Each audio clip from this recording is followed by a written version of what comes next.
Well, I asked, where's the beef? Let's call this for what this is. Oh my God! They are so hopelessly woke. How dare you? That is the intellectual capital of the left today. Give me a break. You are now watching the Daily Roundup. Good afternoon, ladies and gentlemen. You have tuned into the Daily Roundup on this, a Wednesday, May 17th, 2023. I'm David Menzies, and my co-host, well, let me tell you a little bit about my co-host, shall I? Do you know what, folks? Today is National Idaho Day, and this rebel employee, well, I consider her to be my private Idaho. She is the she-devil with a sword. She is the Khaleesi of Northern Alberta. She is Sheila Gunn Reid. How you doing there, Sheila? And have you ever been to Idaho? Yeah, I've been to Idaho. I'm just surprised you didn't make like a potato joke and the fact that I don't eat potatoes. But there's a lot of well, you know what? I once, in 1986, driving from Alberta, I went through Idaho en route to California. Now, you have to imagine, folks, in the 80s, Reagan was in power. It wasn't a Democrat regime, and forever looks like it will be. So what I'm saying is that if I was making that journey today, I think I would drop anchor in Idaho. They've got a good Republican governor, Brad Little. But yeah, that's where I learned the phrase because the russet potato is so important to the Idaho economy because they have perfect potato growing conditions there.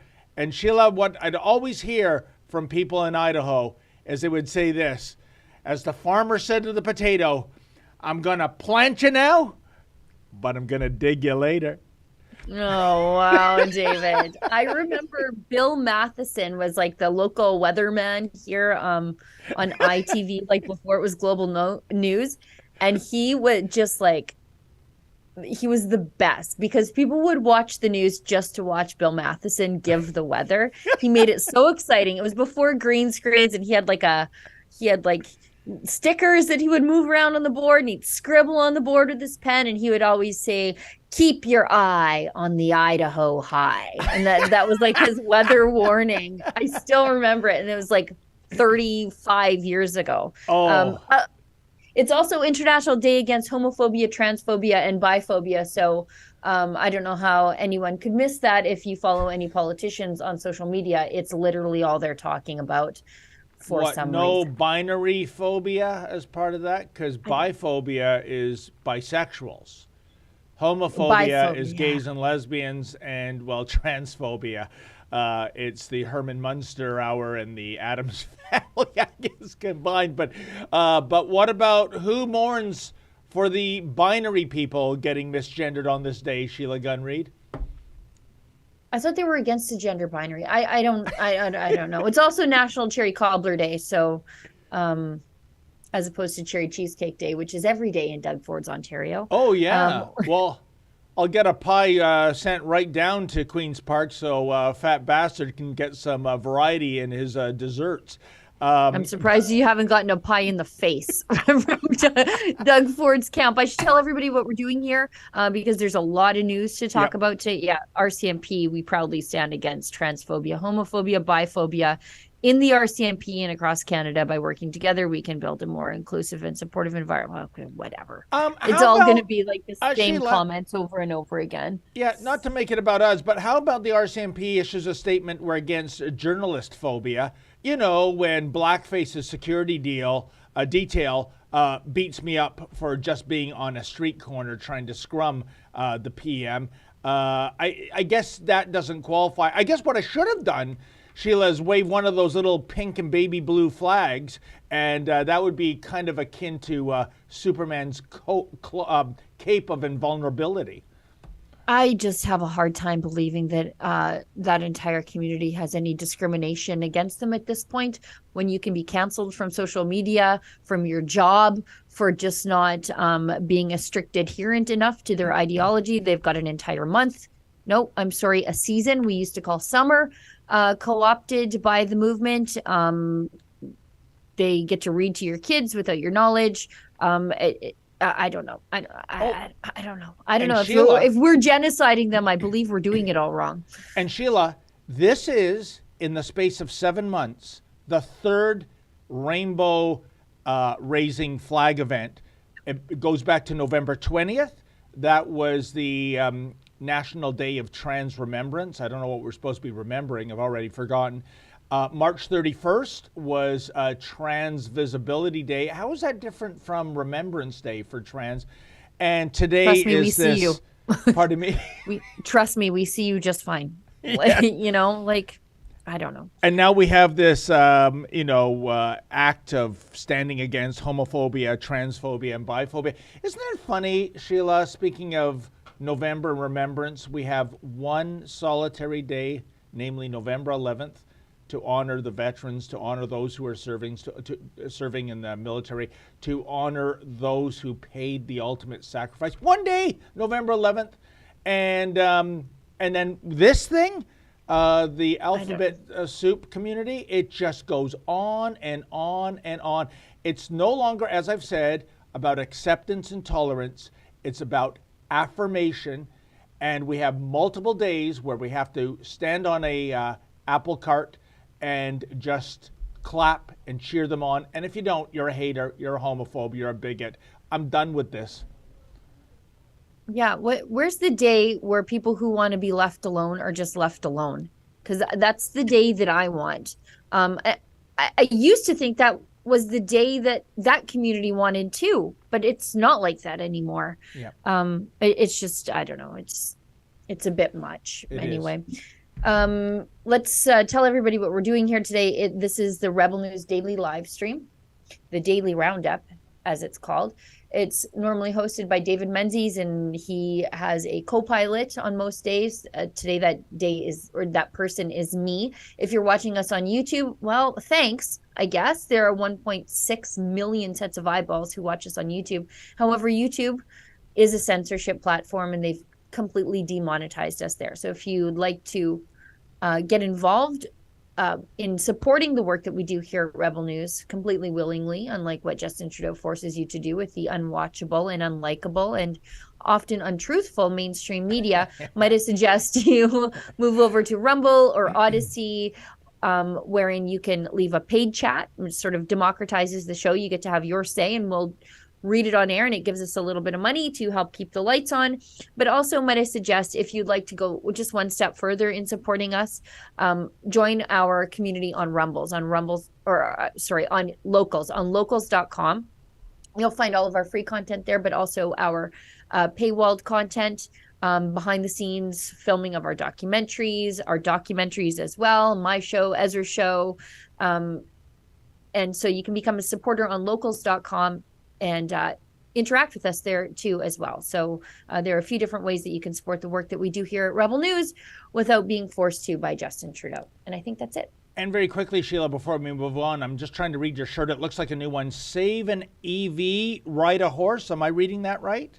Yes. Yeah. This is Save an EV, ride a horse, and it's from Alberta Proud. So your horse is far more reliable than your EV, that's for sure. You're not taking a shot at my beloved Mitsubishi Green Goblin. I mean, 100%. 100%. Yeah, it's overt. I'm not even being passive aggressive about it. But it's a plug-in hybrid. About you. It's not a complete electrical car. You see, some of it is electrically powered, some of it is fossil fuel powered. You see, Sheila, when it comes to my energy sources, I am, how can we say it, promiscuous. You do not discriminate. I do. And I don't like your car. I don't. It's a disgrace. And you bought it just so you could drive in the elite lane in Ontario, which is something that I find revolting. That everybody, like people like me who pay gas tax to build the roads, I get to slum it in 3 lanes of the 401. Yep. And the people with EVs, they get to be in the privileged class, and they get their own special lane there. So no matter how bad the traffic gets in those 3 lanes, you don't get to drive in the 4th lane, or however the hell many lanes there are in the 401. which I think is counterintuitive to alleviating traffic congestion, right? Like if you were worried about traffic congestion, you would just let everybody drive in all 4 lanes and get everybody moving in the right direction. But they will create traffic snarls for the poor people in those other 3 lanes because they opted for reliability instead of privilege, like David Menzies. I disagree, Sheila. We green plate holders are special. And by the way, anecdotally, you know who I noticed the biggest violators are in the HOV lane as single drivers? It is the drivers of pickup trucks, and I find that deeply offensive, Sheila Gunn-Reid. You're going to work to build things with people like you. Let them go. Okay. Enough about motoring in the madhouse of Greater Toronto area. Speaking of electric cars, that's a great segue into Elon Musk. Yep. The CEO of Tesla. And I see more Teslas on the road than ever before. I was driving home from Calgary and I saw 2 on the highway too. But he's got a tweet wherein he said that George Soros, sinister progressive left-wing billionaire George Soros, who undermines public safety and all manner of things through his support of far left-wing prosecutors in the United States. He said that Soros reminds him of Magneto. David, for grown-ups like me who don't know who Magneto is, tell us who that is. Oh, well, Magneto, once upon a time, would have been the arch enemy of the X-Men. He is a mutant himself. He controls anything that is magnetic. But, more recently, I believe Magneto has moved from an actual arch villain to sort of an anti-hero. So I'm offended by Elon Musk's tweet. If you want to have a villain, how about Galactus? That's your George Soros. Galactus is always on the prowl to consume planet Earth, literally consume it. He's a planet eater. His former herald being the Silver Surfer, as you well know, Sheila Gunn-Reid. But George Soros seems to want to consume the planet with vile propaganda. He hasn't come across a left-wing cause that he didn't want to fund by the tens or even hundreds of millions of dollars. So yeah, I think Elon Musk is going soft on George Soros by comparing him to the master of magnetism. I say he's more of a Galactus figure.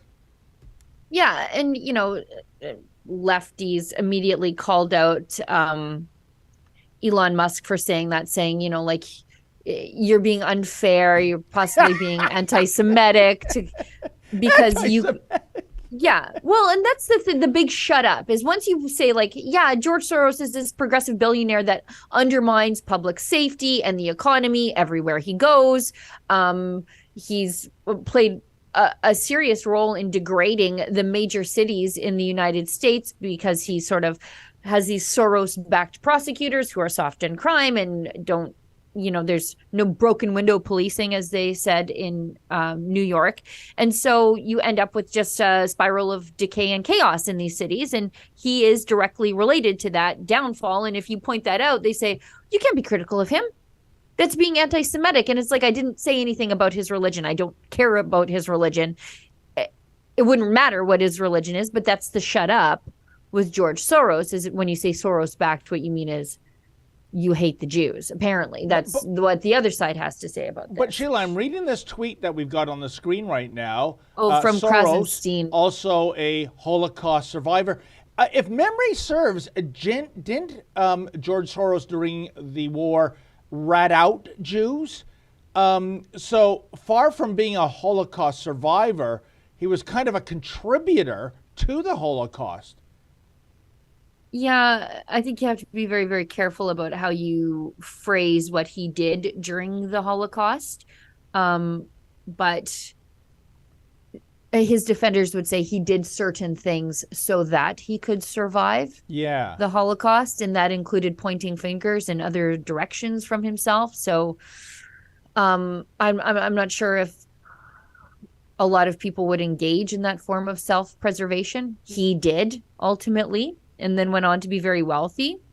And then anyways, the Krasenstein says Soros gets attacked nonstop for his good intentions, which some Americans think are bad merely because they disagree with his political affiliations. I don't think that's why. I think it has nothing to do with his political affiliations, but more the outcome of his good intentions, which so often we see progressive policies cloaked as benevolence and kindness for your fellow man by letting them out on bail so that they can rob you blind and knife your children. Yeah, absolutely. And I, again, isn't it amazing, Sheila, we were talking about your EV t-shirt earlier in a jocular way, but Elon Musk was such a darling of the left just 2 years ago. He was making these carbon free vehicles. He was part of the EV revolution. In fact, I would say jump-started it by maybe 2 decades, Sheila, because without the success of Tesla and the popularity, I don't think you'd see the mainstream automakers going that route. Of course, now they're being legislated to go that route, but that's a different discussion. And I mean, there's a Tesla. I always see it around the Avenue Road St. Clair area, and I always think of you when I see it, Sheila, because I can just see you flipping your lid. It has a vanity license plate, and it reads RIP Oil. Probably not understanding that there's a Tesla factory that needs lots of oil to make those cars, as opposed to fairy dust. Yeah. But you know what I'm saying? That's somebody on the left that hates fossil fuels, that is right into the whole big reset. And once Elon Musk became a champion for free speech, the left went, what? Free speech? Yeah. What is this? So I just can't help but notice the perverse irony at play here. Oh, they just hate that there's like one billionaire on our side. Yeah. like just one. Yeah, I think maybe Peter Thiel, but he's sort of more quiet. Elon Musk bought and probably overpaid for a social media platform that is still at risk of going bankrupt and going completely defunct, just to prove a point about how he is convicted to free speech. Yeah. And they're just mad that we have one billionaire on our side, and they have all of these billionaires that are meddling in politics and shaping the social fabric of the United States. And this other billionaire is just like, I just want you guys to have your say. Wouldn't that be cool? They hate him. They viscerally hate him. We have a video of Elon Musk being asked about his tweet saying that George Soros reminds him of Magneto. This should be good. But how do you make a choice? You don't see, in terms of when you're going to engage. For example, even today, Elon, you tweeted this thing about George Soros. Well, I'm looking for it because I want to make sure I quote it properly. But, you know what you wrote. But you basically... I said it reminds me of Magneto. It's just like, calm down, people. This is not like made a federal case out of it. You also... you said he wants to erode the very fabric of civilization, and Soros hates humanity. Like, when you do something like that, do you think I think that's true. That's my opinion. Okay, but why share it? Why share it? Especially, why share it when people who buy Teslas may not agree with you, advertisers on Twitter may not agree with you? Why not just say, hey, I think this. You can tell me. We can talk about it over there. You can tell your friends. But why share it widely? This is freedom of speech. I'm allowed to say what I want. You absolutely are. But I'm trying to understand why you do, because you have to know it's got it puts you in the middle of the partisan divide in the country. It makes you a lightning rod for criticism. Do you like that? People today saying he's an anti-Semite. I don't think you are. No, I'm definitely. I'm like a pro-Semite, if anything. I believe that probably is the case. Yes. But why would you even introduce the idea then that would be the case? Look, we don't want to make this a George Soros interview. No, God, no. I don't want to at all. But what I'm trying. Even came up though in the annual meeting. Do your tweets hurt the company? Are there Tesla owners who say, I don't agree with his political position and I know it because he shares so much of it? Or are there advertisers on Twitter that Linda Yaccarino will come and say, you got to stop, man. Or, I can't get these ads because of some of the things you tweet.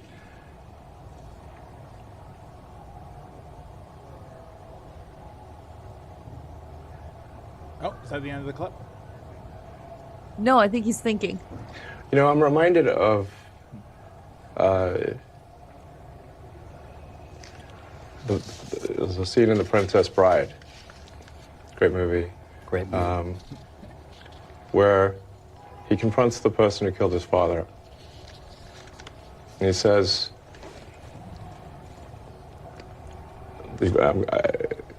offer me money.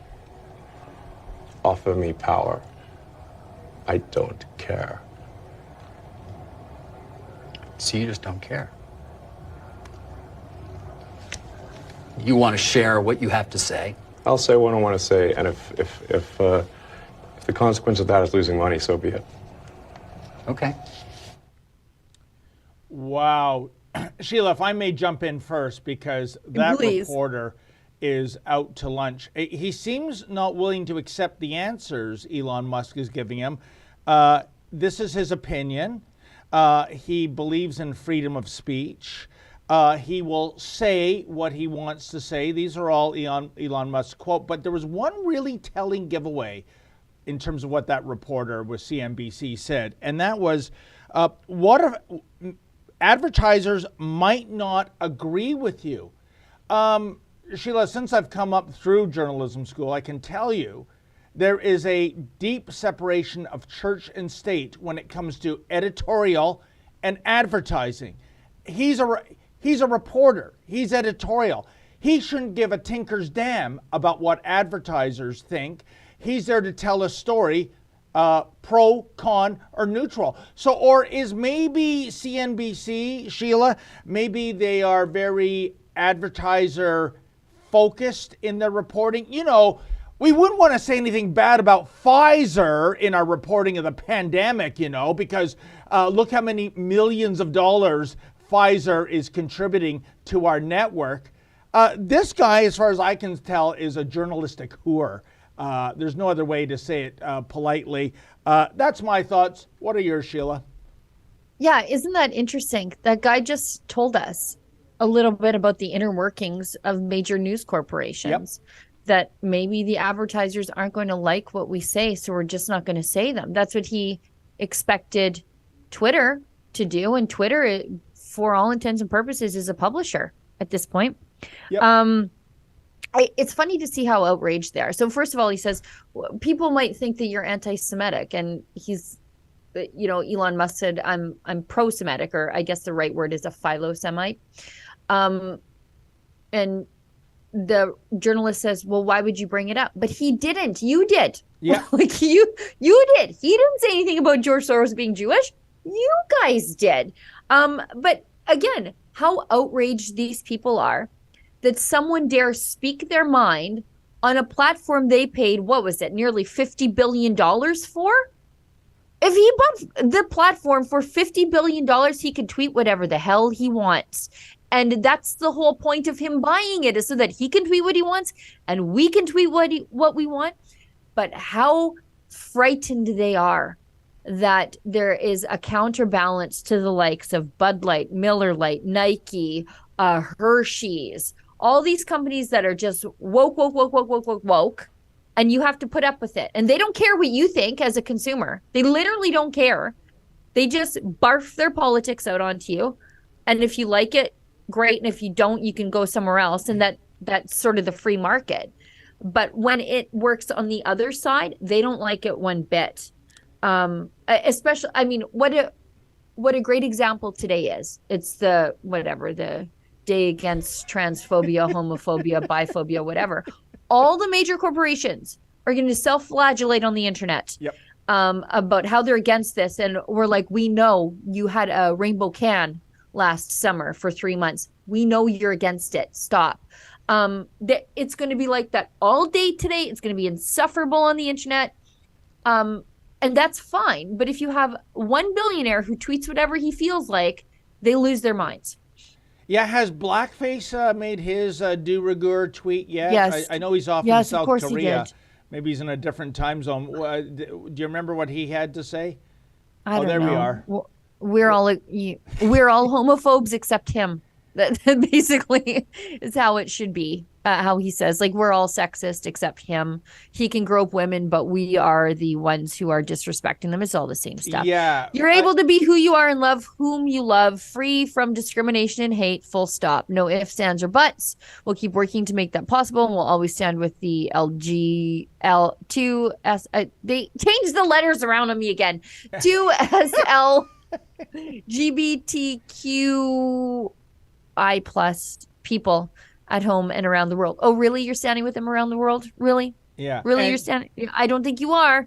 Ask Iranian gays and ask Saudi gays and ask anybody in the Middle East how Justin Trudeau stands with them while buying oil from their onerous regimes and funding their persecution. And Sheila, that's a little rich, isn't it?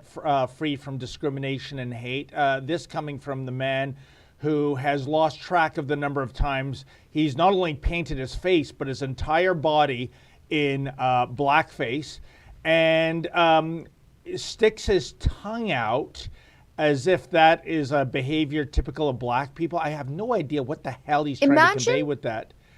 And imagine if he spoke of the sexual minority community in the same manner in which he speaks of the unvaccinated. Yeah. And sticking a banana down his pants. Was that a banana? Again, just playing on the worst racist stereotypes in terms of black folk. And people might say, oh, but wait a minute, this is about sexual orientation and gender identification, Menzoid. It has nothing to do with race. Oh, really? Have you looked at the Pride Progress flag with the BIPOC vagina on it?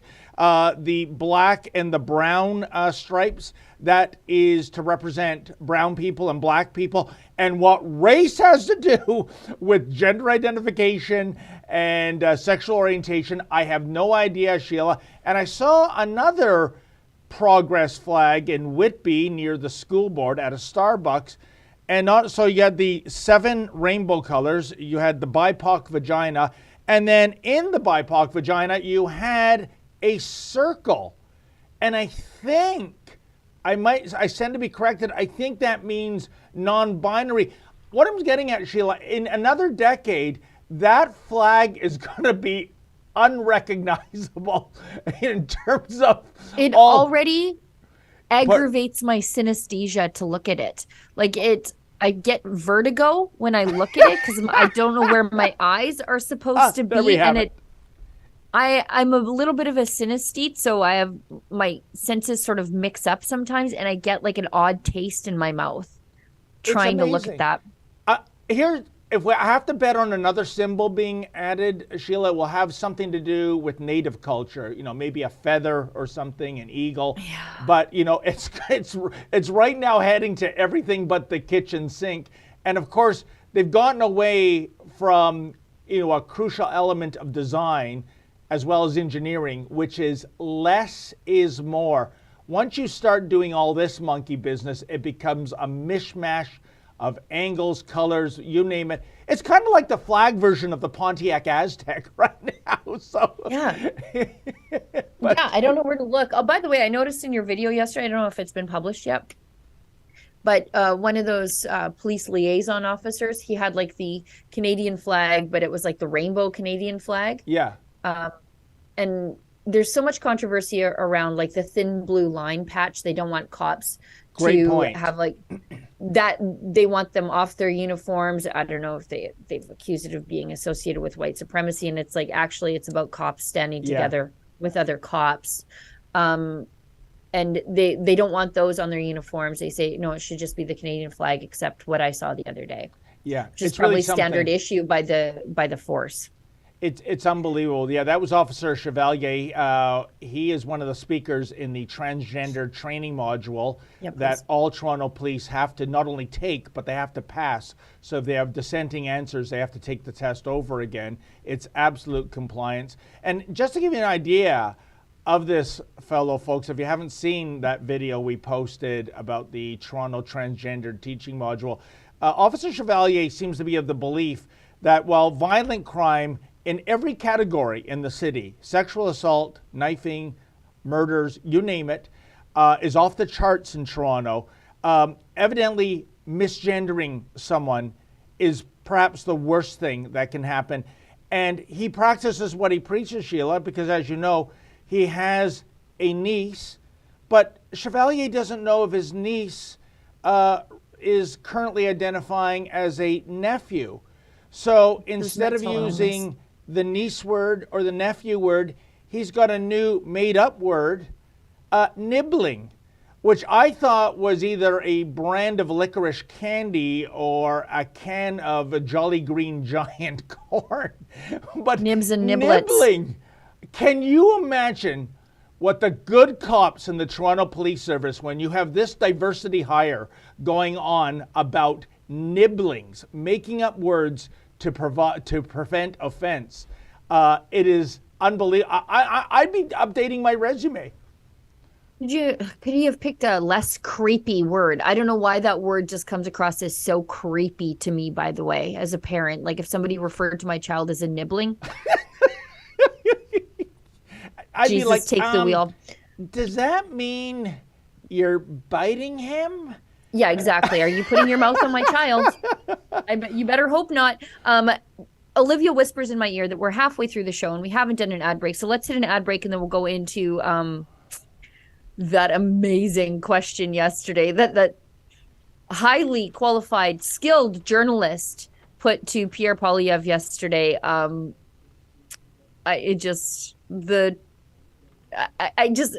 could watch it all day. There's like 10 seconds of that, 10 seconds of the video before, I think it's about minute 15, Poilievre's face, and then Raquel Danco or Doncho, she turns her ear because she's like, am I actually even hearing this? Like she cocks her head and turns it because like what's being said is a little too crazy for even her. So anyways, I've teased that enough. Let's hit an ad break, then we'll go to that. The media said that Canadian truckers were Russian agents controlled by Vladimir Putin. Justin Trudeau called them extremists. The small fringe minority. We are here out of love for our families, our communities. And the government put the country under martial law to stop them. But what's the real story? If you can't see the future in clear outline right now, you're not paying attention. But the truckers in Canada can. And I want you to know that I am not afraid. For the first time, the woman at the heart of the trucker convoy speaks out. Hold the line. Tamara Leach, passionate organizer, loving mother and grandmother, proud Métis and proud Albertan, and defiant political prisoner jailed for daring to criticize the government.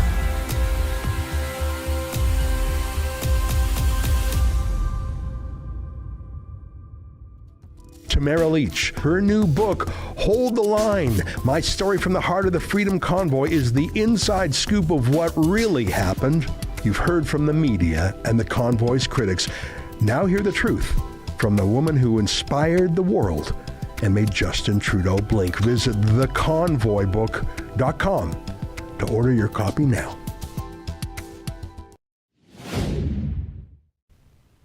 Oh, I can hardly wait to read that book, Sheila Gunn Reid. But you know what? As you teased before the ad break, let's get to that mainstream media jabroni journalist. Who was that, by the way? Pardon me? Do we know who it was? I don't. You know what? Maybe I stand corrected. Well, they've sure circled the wagons around this guy. If that were one of us, they would be like, it's Sheila from Rebel News asking a stupid question, blah, blah, blah. Like, everyone would know our names. Well, but because this guy asked absolutely idiotic question, nobody is saying who it is, even though it's pretty clear he's a member of the PPG, the Parliamentary Press Gallery, that they say we're not allowed to join because we're not real journalists. Well, you tell me if this is real journalism right here. 100%. But in fairness, Sheila, we'll roll the clip. But yes, it's idiotic. It's inane. It's insane. But give this guy a break. Maybe he was auditioning for a gig with CNBC. I mean, we've seen their standard with the Elon Musk interview. So let's roll it. When you talk about bail, the crime has already happened. The alleged crime has already happened. Watch Raquel.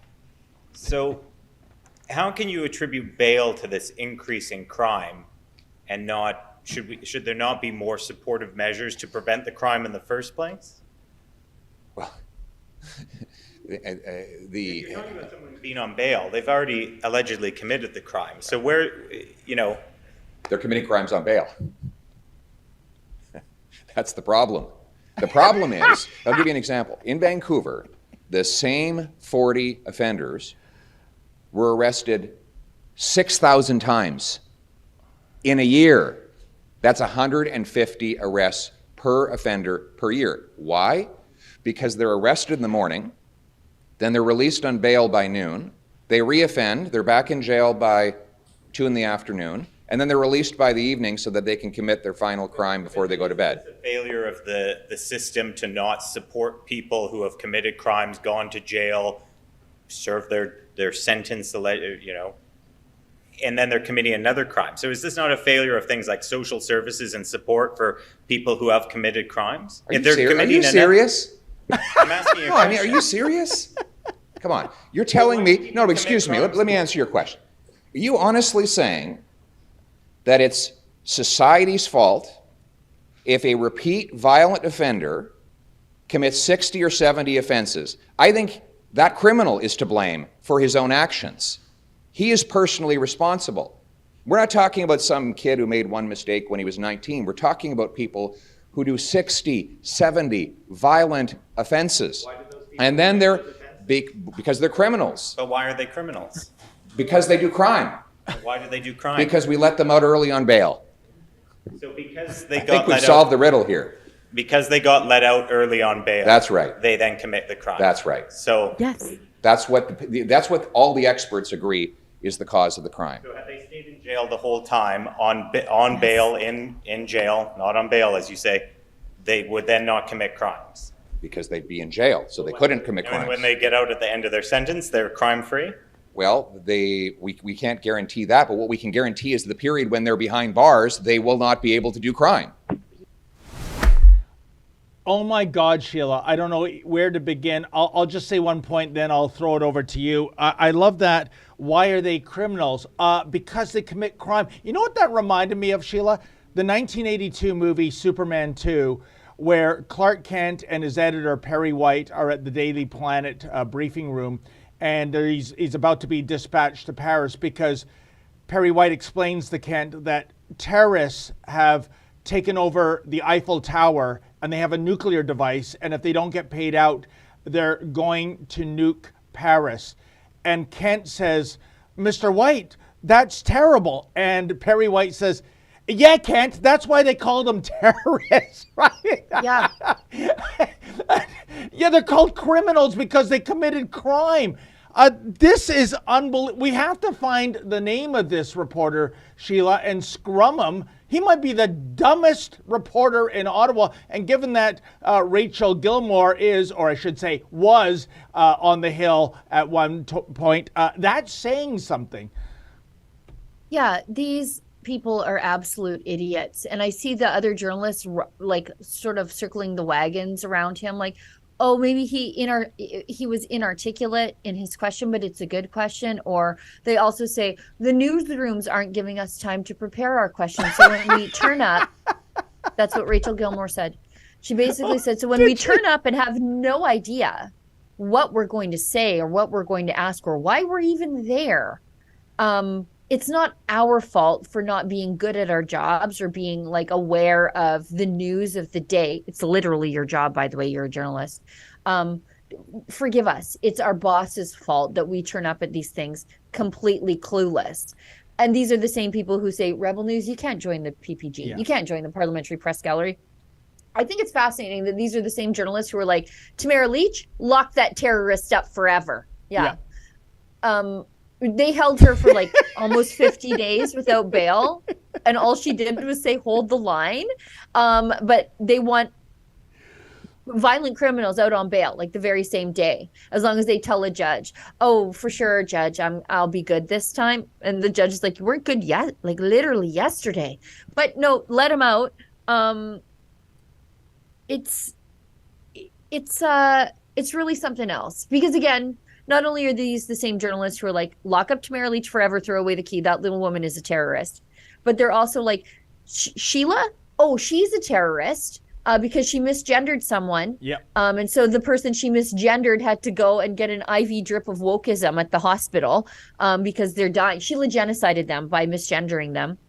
And also, Sheila, you should go to jail forever because you're a law-abiding gun owner, but the government made your guns illegal through the stroke of a pen. So you're a terrorist, but the guy who actually didn't go through all the same hoops I did to own the firearms that I have, who probably have them stolen or trafficked across the border at Six Nations, he can get out on the same day. He's not really a criminal because society has done him wrong because he didn't grow up with privilege like I did, which I definitely didn't. Also, let me just prattle on for just one more second.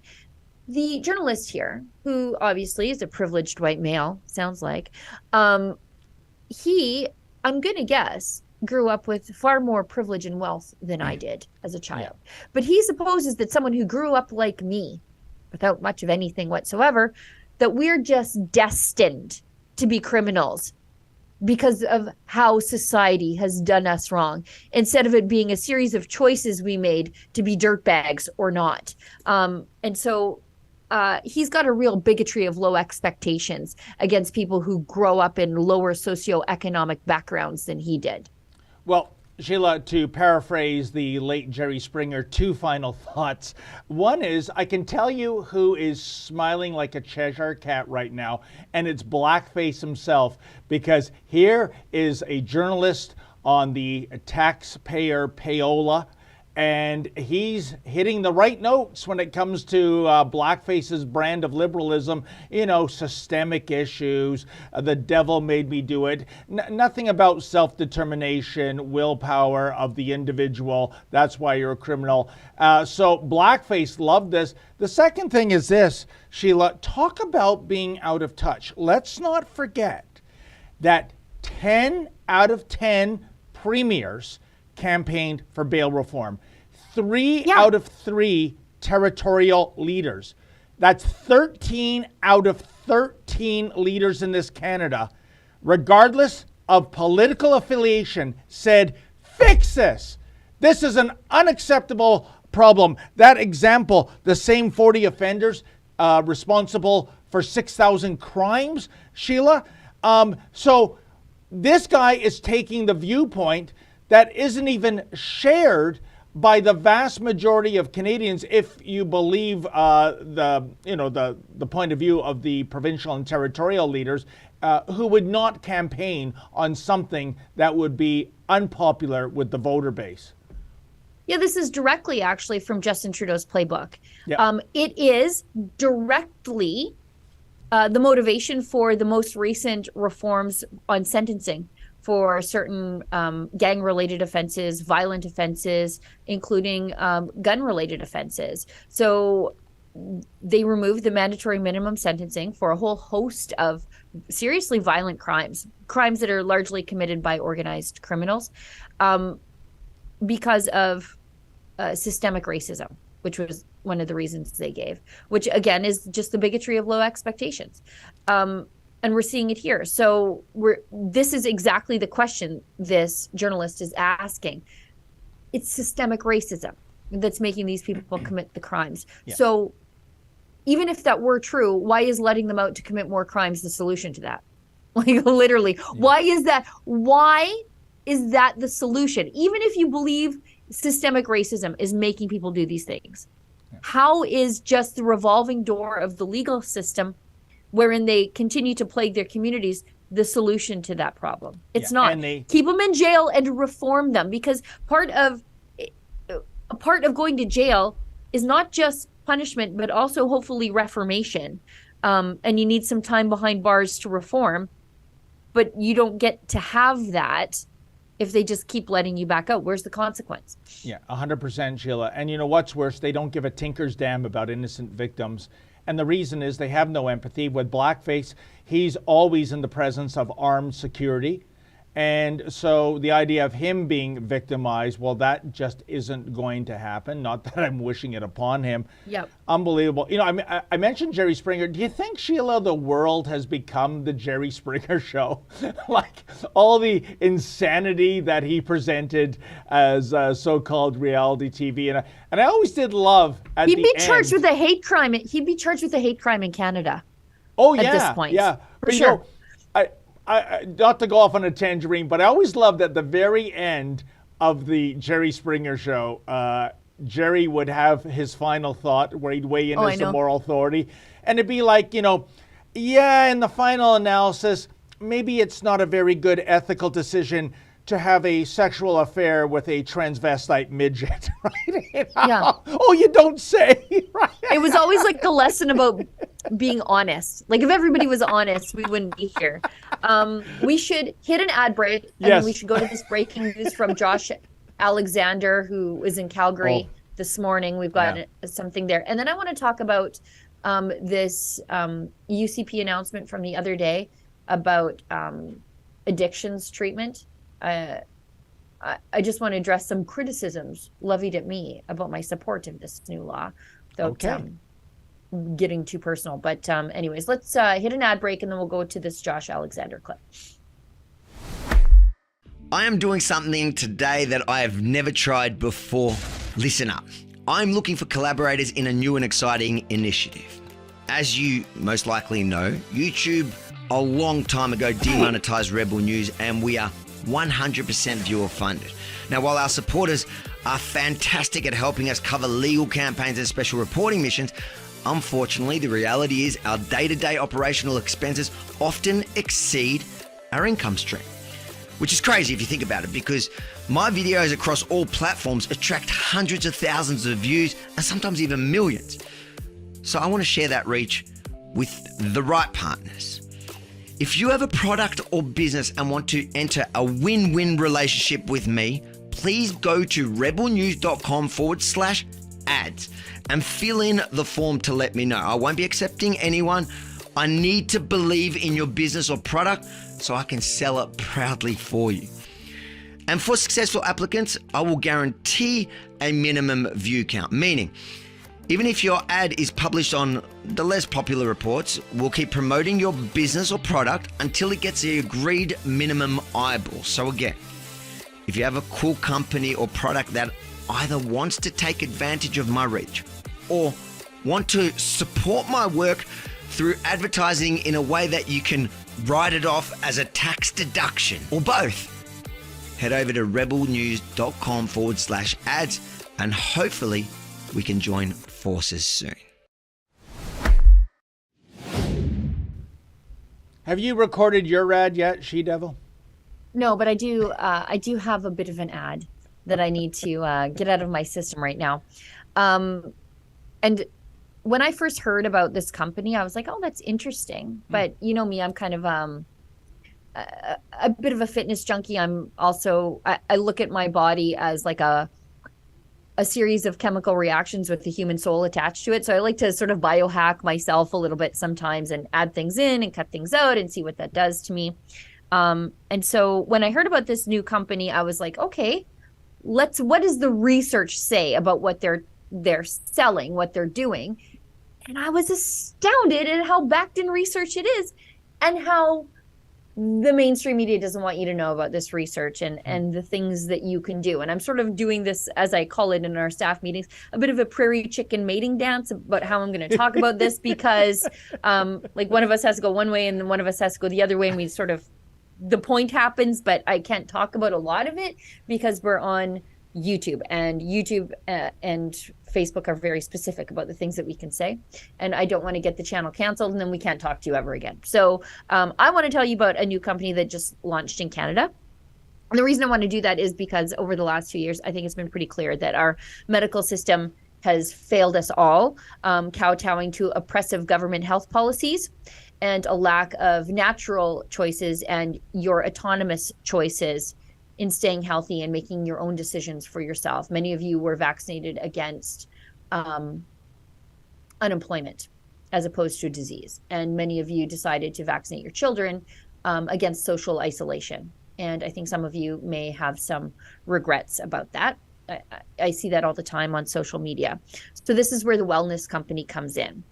By unequivocally and unapologetically standing up for medical freedom and the right to affordable health care, TWC, that's the wellness company, they champion the right to make one's own choices for their body. They strive to build a new healthcare system that earns people's trust, is governed and operated with transparency, and they offer the highest quality practitioners who align at their core with their fundamental belief to put the patients first. And a lot of these people who are involved in this company, I know a few of them, and they survived cancel culture, and they were some of the earliest objectors to medical coercion. Now, the fabric of this company has been woven together by its medical team, as I said, whose courage and bravery in their fight for medical freedom and truth, as well as their devotion to the public, will help ensure improved outcomes, convenient access to physicians, and lower costs for healthcare and for patients. And they have some very interesting supplements, which, as I say, grounded in research. I went looking for the research myself because I thought, what a great idea for all those people who now have regrets, remorse. There are some choices there for you to make. If you go to twccanada.health, you can join. It's twccanada.health/rebel. And I'm kind of excited about this. I'm pretty excited because well, you know what, Sheila? There's one product there that I think I'm going to be quite an evangelizer for. I'm a big fan of supplements. I have a whole bag of them. I started taking them way back in 1994, where I was getting so many colds for some reason. And a friend of mine brought me down to a fantastic health food store, and I've been taking these supplements ever since. I'm also a fan, of course, of traditional medicine. I don't think it's an either-or question, but I do advocate for supplements, so I'm going to look into this too. Maybe there's something I can add to my daily routine. And by the way, you've given me an idea, Sheila, the dancing prairie chickens. Maybe that could be the next illustration we put on the Pride Progress flag. Why not?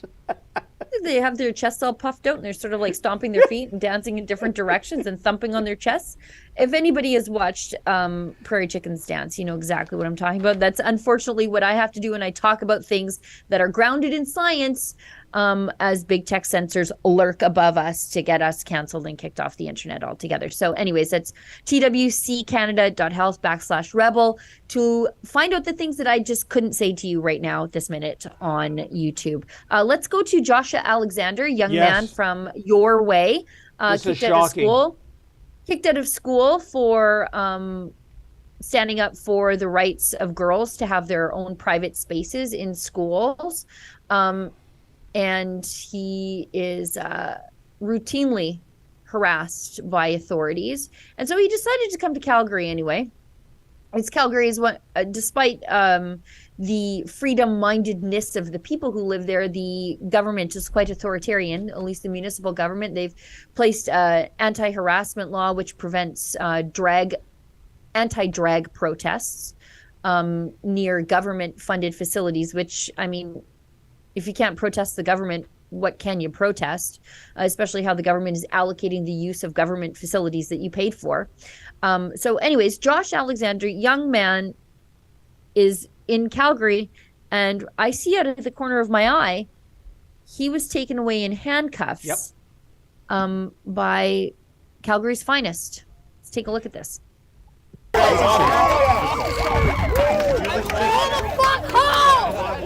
Sorry there.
Why are you holding in on me? I've done nothing to you. Get out of my way. I didn't attack anyone. He attacked my stuff. Not that woman. I'm not talking about her. I'm talking about the girl that you grabbed the car from.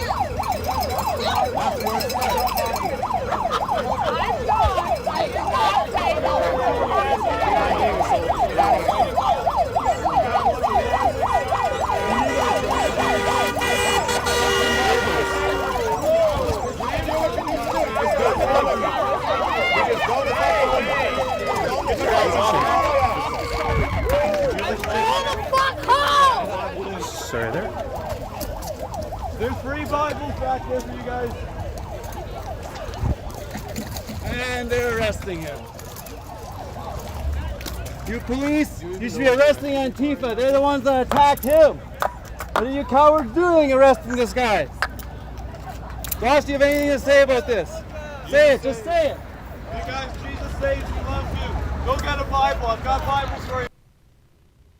Sheila, my blood is boiling. What did we see in that video? We saw Josh Alexander assaulted.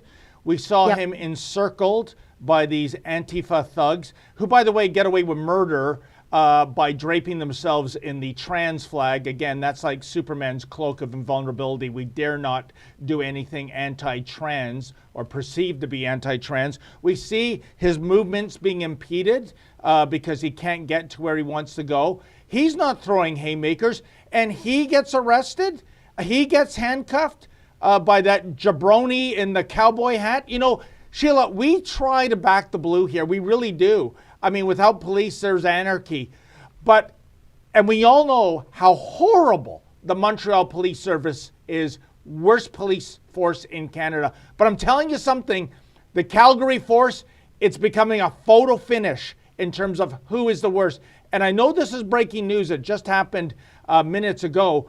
Do we have any idea why he was ostensibly arrested and handcuffed? Or is there a new law that was enacted overnight that it is illegal for someone to be a victim of physical violence because that was his only crime? Yeah, there's an Antifa mob on the front lawn of a high school in Calgary. And the kid there to counter the Antifa mob is the one that gets taken away in handcuffs. We saw him get shoved there. I also saw the police standing right off to the side as he got shoved. And then they go in to extract him, not for his own safety. If they had said, Josh, you got to get out of here, you're going to get beaten up. Okay, fine. But that's not what happened there. He was taken away in handcuffs, and I'm curious why. I don't know. I saw that we had our Sydney Fizzard there. We had Kian Simone, I saw. And we also had Alex Dollywall, one of our journalists, also there. So we had a full contingent of Rebel News journalists, so we'll get the full story.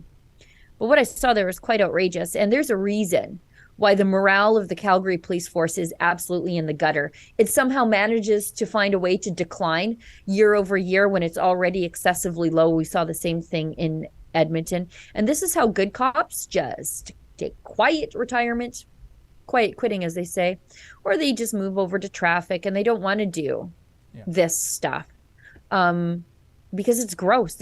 Arresting high school students against girls having to share a bathroom with boys. Yep. I'm not sure that's why anybody went to Police Depot.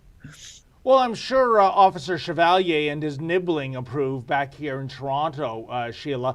But, you know, this is not a one-off for the Calgary cops. It's not like I picked one example at random. As you know more than anyone, Sheila, look at their war on pastors in that city. The takedown of Artur Pawlowski on a rain-soaked, busy highway, absolutely despicable street theater. Look at how a female Calgary police officer was going to use her taser on a kid playing hockey outdoors. Evidently, he was the second coming of Typhoid Mary. There is something that is bloody rotten in this police culture in Calgary. I'm sorry. And it has to be gutted. That's the only way to turn a culture around in a police force, Sheila. You have to start at the top and work your way down and install a new culture, because these cops at worst are incompetent, and at best, well, no, I think at worst they're malicious. They are not enforcing the law. At best, they're incompetent, I should say. Because I'm looking at the video evidence. It's raw. It's not edited. I see a kid, a high school kid, getting shoved around, being impeded, being screamed at, and he's taken away in handcuffs. I am dying to know why that cop did that. And please don't give me this spiel, we arrested him for his own protection. No. You don't bend the knees to the bullies, because that's what's happening right now, especially when you see members of the transgender community who self-identify as violent thugs. Ask Billboard Chris about that. And law enforcement does nothing, or they even get a good giggle out of it. This is a disgrace. Yeah, like I'll even agree with a cop who said, like, look, if they said, look, there's one of him, 20 of them, we take the path of least resistance when we are maintaining public safety. And so we extracted him from that situation for his own safety because he was going to get hurt. It's easier to take one boy away than send along 20 Antifa cat moms and dads in another direction. Fine. But that's not what happened. He was taken away in handcuffs and arrested. So something else happened there. Maybe we didn't see it. I don't know. But I did see him get shoved, the cops watch, and then not do anything about it. And that's a real problem. I think the worst example of egregious policing is the cop that argued with Tim Stevens over Bible scriptures as they were arresting him in front of his sobbing children. That one, I think, is the worst. I don't know why it just sits so wrong and it stings so wrong for me. And I know it's not all cops. I know. I have cops in my family. And I know when we're in Calgary, when we're working on the streets in Calgary, in Edmonton too, we get cops who are like, yeah, keep it up, guys. You're awesome. And that's why I dislike the bad cops so much, is because they trade on the reputations and the trust built by those good cops. 100%. Who care about civil liberties. That's why I dislike those bad cops so much. Indeed. I think the biggest critics of bad cops they're not members of the general public. They're not journalists. They are the good cops, because it tarnishes them, and it's so unfair. But there has to be an end to this. I know our Calgary team is working hard on this story, even as we speak. We'll get some answers later, and let's find out what the most. Stay tuned. Pardon me. Stay tuned, everybody. We're dealing with the news as it's breaking. Calgary is just mayhem these days. We've got journalists being thrown out of Rachel Notley press conferences and kids being arrested in the streets after they're being assaulted by Antifa. And our provincial government, by the way, well, hopefully she'll be our provincial premier again. Danielle Smith made a recent announcement. A very powerful announcement, and I think an announcement that will really serve to make life better for families suffering through the drug addiction of their loved ones, but also communities suffering through the opioid crisis. Do we have a clip of Adam, or we just have the announcement? So this is the announcement that Premier Danielle Smith made, I think it was 2 days ago. You can see members of the Indigenous community with her, about a very, I guess, a new policy regarding drug treatment for violent drug addicts. So people who are literally out of their minds, violent on drugs. And when you hear this announcement, you're going to be like, yeah, that's perfectly common sense. But the NDP, of course, are against it. A re-elected United Conservative government will develop and pass the Compassionate Intervention Act to ensure those gripped by addiction get help, get healthy, and have the opportunity to have a new life. The act would allow for a family member, doctor, psychologist, or police officer to make a petition to a specially appointed non-criminal judge to issue a treatment order. The court would be able to divert an addict who is in imminent danger to themselves or others to treatment instead of jail. This step would be a last resort in order to save lives and to prevent the overdose deaths, assaults, and attacks happening in Alberta as a result of drug use. If someone is an imminent danger to themselves or others, we will do whatever we can to save their life and help them get better. And that begins with getting them out of. Well done, Danielle Smith. That's fantastic. That's the tough love that's needed for this crisis, Sheila. listening to that makes me want to cry, because I know the impact that the opioid crisis has on families and innocent children and their communities. I mean, drug addiction is like a black hole of crime and social decay. You can see this in downtown Edmonton. And I'm in support of this policy completely. These people are not of sound mind. They cannot make judgments about their care. They are under extreme influence of drugs to the point where it is damaging their mental health, and they may never recover mentally and psychologically from the chemical pollution that they've poured onto their brain. They've poisoned themselves, and now they are violent. They're violent to themselves. They're violent to the people around them. They're violent to their children. And so this is a last resort measure so that cops, psychologists, and family members, thank God, can petition a judge. So there's an extra layer of accountability here. Lay the facts out before this person, and then they can issue a confinement order to drug treatment and not jail. That's because true compassion. It is, because ultimately, how is it compassion to leave these people to languish in their addiction? And maybe you're to the point, like so many people are, where you don't even care about the addict anymore. You just care about the damage that they're doing to their kids. How is it compassionate to leave that person in their suffering, to give them a safe supply of poison to languish in their disease? How is that a better alternative than what this premier is proposing? And I've gotten some criticism from people who say, Sheila, you obviously do believe in medical coercion then. All of the things you said about the vaccine mandates were untrue because you believe the government should have the right to decide what people do with their bodies. And I reject that wholeheartedly, because there's a lot of daylight in between someone of sound mind saying, I want to wait and see. I'm perfectly healthy. I'm no danger to anybody around me. Even if I do get sick, I'm not a danger. I don't want to take this medicine that is unproven to be able to go to work, go to school, go to a hockey game, whatever. There's a hell of a lot of difference in between that person making an informed medical decision for themselves and a violent, out of their mind drug addict who might burn down your house with your children in it. Sorry, but there's a lot of daylight in between the two. And anybody who can't see the nuance, I'm sorry.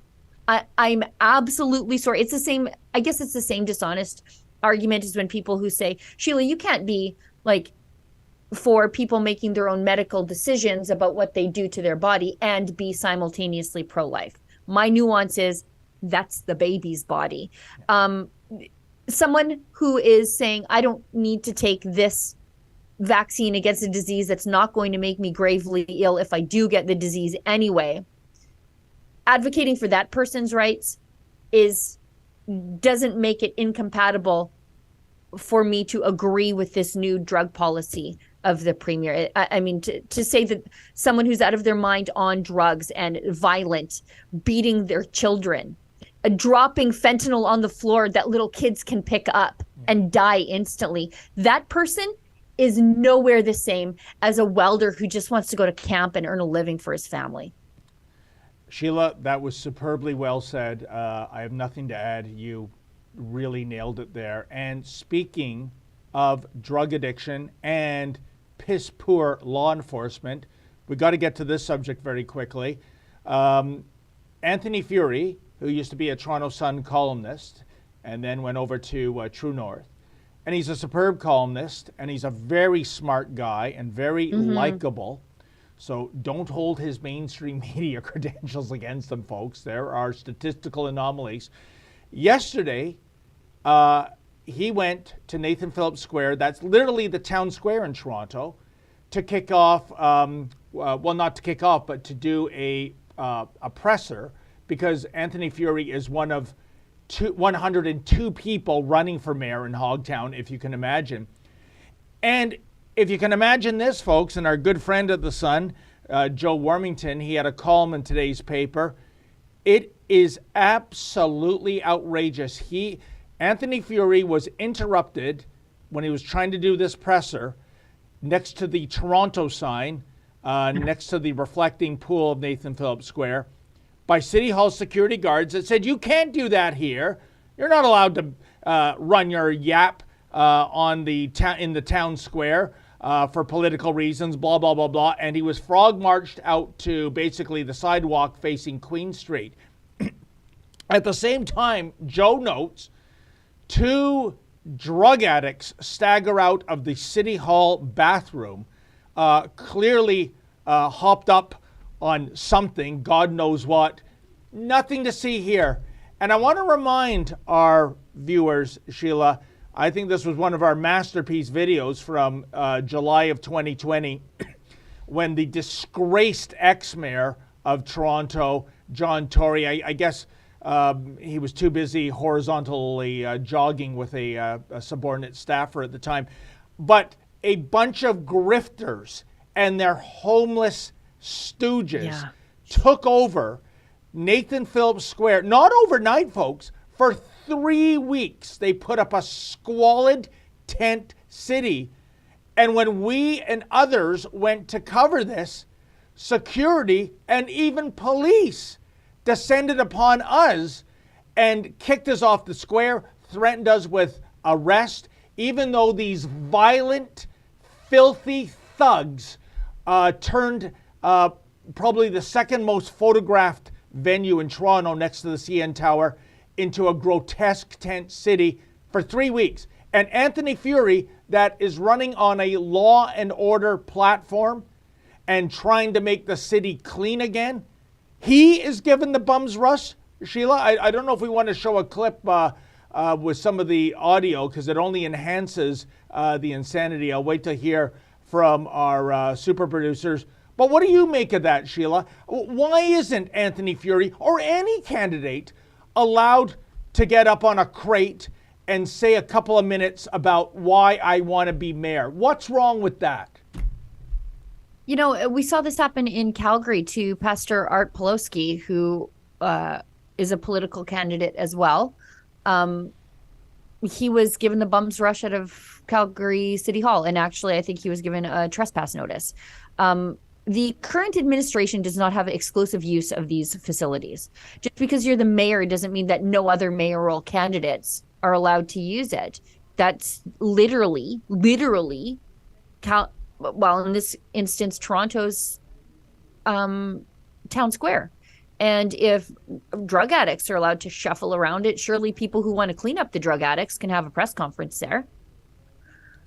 It's unbelievable, Sheila. And Anthony Furey is a good man. I would say of the 102 candidates, he's in my top 3. If I still lived in Toronto, I had my exit strategy kick in 25 years ago last April. And boy, am I glad I did. I think the next move, in case blackface gets returned, it's to the Republic of Costa Rica. But anyway, I would say my top 3 candidates, Anthony Furey, Rob Davis, and of course, funny man Ben Bankus, because folks, a stand-up comedian with zero political experience, he would be an improvement over so many of the other jabronis that are running for mayor of the city, including, I must say, the front runner, Olivia Chow, a far leftist. If elected, will put Toronto on the rails to become the northeast version of Portland, Oregon. That's where this city is headed. It'll be a disaster. In any event, Sheila, sorry, go ahead. I was going to say I would vote for Ben's character, the human-monkey hybrid that was made in a lab in Wuhan. I would vote for that over Olivia Chow. We should get to some of the chats. And before I get to the chats, I should tell you that we have exclusive Rebel emojis for anybody who's watching us on Rumble. I'm just looking at them out of the corner of my eye. Because apparently the producers communicate with me in a chat that I never pay attention to. So it's there. And we've got special emojis for our monthly Rumble subscribers and more to be added in the coming days. So you can show your Rebel pride in the chat and send suggestions for other emojis. And we have some fun internal emojis here at Rebel News, including David Menzies.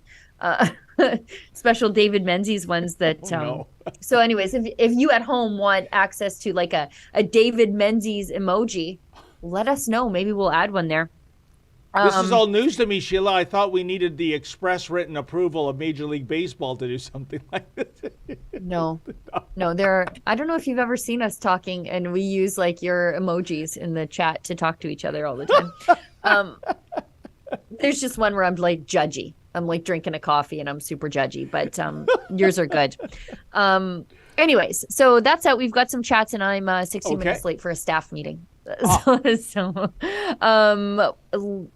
I think there was one earlier, Olivia or Efron, that I haven't seen yet, or I saw it out of the corner of my eye. If you want to drop that at the bottom of the chat so I don't have to scroll all the way back up and look for it, that would be great. Okay, so Kenzie67 says, wait, is that it? I don't know. Olivia, I might have... Okay, I haven't seen the old one, so maybe I'll get to the old one last. So Kenzie67 gives us $10 and admonishes us. And I reject this admonishment, by the way.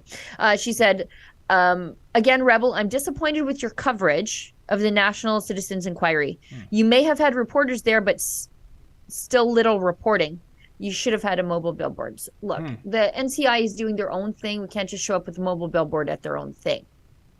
However, I spent 2 days in Red Deer at the NCI. I did journalism from there. I live tweeted the whole thing, which is exhausting, by the way, because you're listening to the next thing, trying to remember it verbatim, but typing the thing that you already just heard. Then we had Tamara Ugolini cover the NCI. Tamara testified at the NCI. So to say that we're not involved, I reject that wholeheartedly. We have not only participated in the NCI as witnesses, but we have also been there as journalists. Drea covered the NCI in Vancouver. Alexa covered the NCI in French, and she was interviewed by the NCI on their social media platforms. That's right. Also, I think Alexa's got 8+ interviews and reports coming from the NCI in Quebec. And the NCI is in its final last few days in Ottawa right now. And we have a freelancer who's there for the next 3 days. And we sent a producer also to work with him. So to say that we are not covering the NCI, I don't think is fair. We're also clipping NCI testimony as it's coming in. I dare you to find somebody who's covering it more extensively than we are. And, you know, like, for me, it's not close to home for me to go to Red Deer. It's over 2 hours away. And I was there for 2 days and then headed to Calgary to do bail hearings, then come back. So what we were sending, we remain sending people to cover the NCI. For example, Lincoln is going from Toronto to Ottawa to cover the NCI. So we are incurring great expense to cover these things. And by the way, if you want to pitch in to cover our costs to cover the NCI, rebelfieldreports.com if you wouldn't mind. No, Sheila, yourself included, I think our team has done a great job covering the NCI. I will stack up our record against any mainstream media outlet in terms of the coverage of the NCI. I see that criticism come in on the tips line every so often, and I don't know what more we can do. I'm dumbfounded by it. I'm literally dumbfounded by it. I'm like, did you go to the website and look before you sent me this email? Well, Sheila, all I can think of are our critics wanting us to live stream it whenever there is testimony going on. Because other than that, I don't know what more you want us to do, folks. And we're not a big network. Like, to take somebody, I don't want to say somebody like me, but to take me out of commission and sit me there for 2 days when I do a lot of other things at the company, that's a really big time and labor investment that we at Rebel News are making to make sure that we are covering the NCI. So I'm really not sure what more that we can do. Exactly. I don't know. I want to chalk up some of this to like internet censorship, that it's just more difficult for people to find our coverage of the NCI. And so they think we're not really covering it because they can't really find it. Maybe that's it, but we're covering it a lot. Look at this. Look, this is just Drea alone. Then there's me.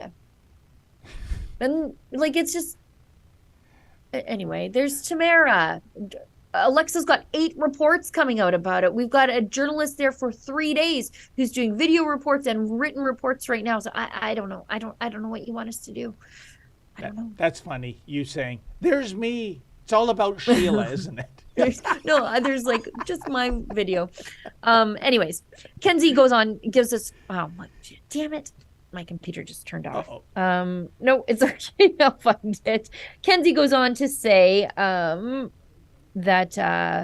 if you wouldn't mind bringing it up on screen, I'm not saying the woke shit is more important than so I'm not saying that woke shit isn't important, but the National Citizens Inquiry is more important right now. Well, the good news is we're covering it. Yeah. And you're preaching to the converted, my friend. Thank you for the donation, though. Yeah. No, I appreciate that. And the culture wars are definitely important.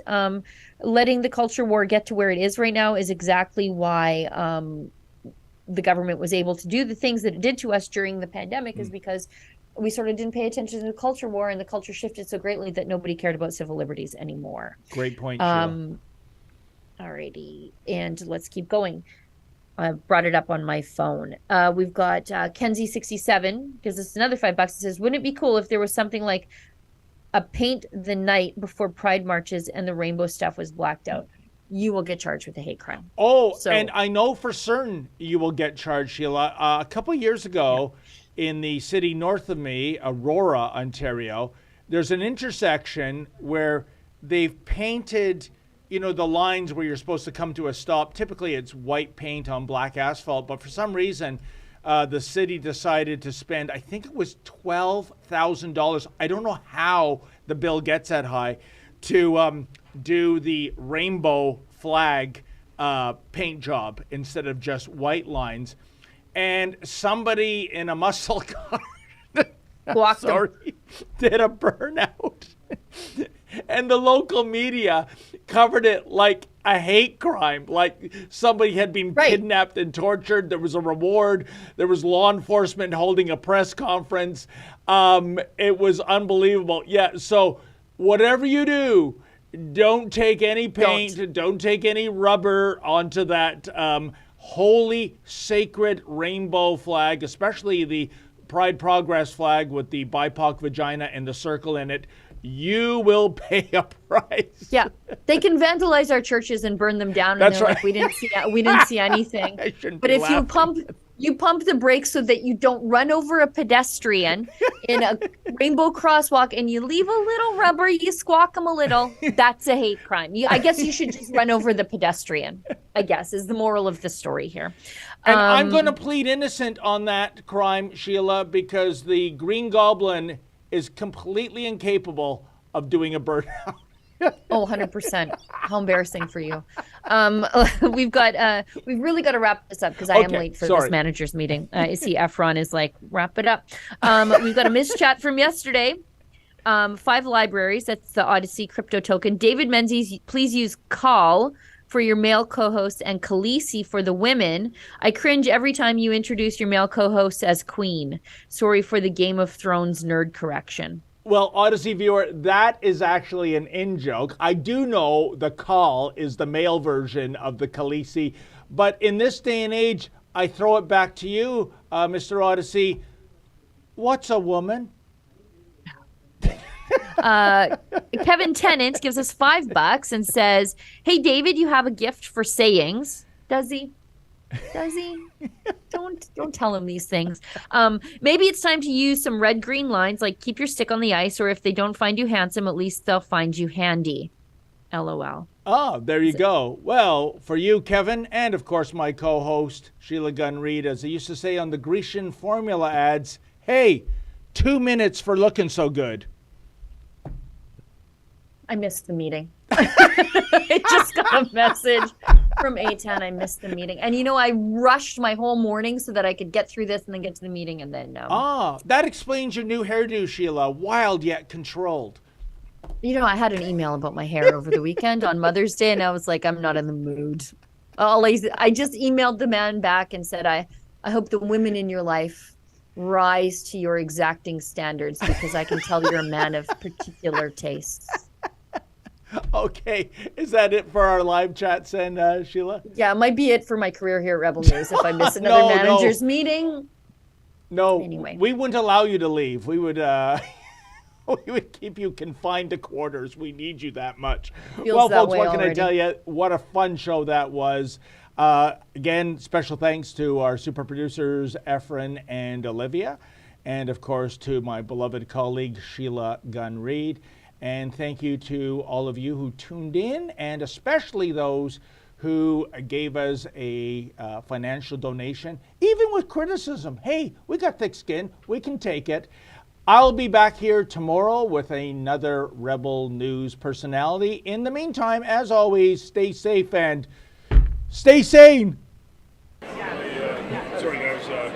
This is invitation only. Oh, it's invitation only. Yeah, it's invitation only. Hey, pardon me. Do you mind if I ask a couple questions? I'm with reporter for Rebel News. Yeah, sorry, I have to go inside. Can we do it later, please? After the. I just have one question. After the rally, please. I'm really sorry. Hey, Rachel, the Alberta NDP defunded wildfire management in 2016. Do you guys regret that? Well, folks, we can't say we're surprised. We had come here to ask questions, be respectful, and it's unfortunate that even though this is a private venue,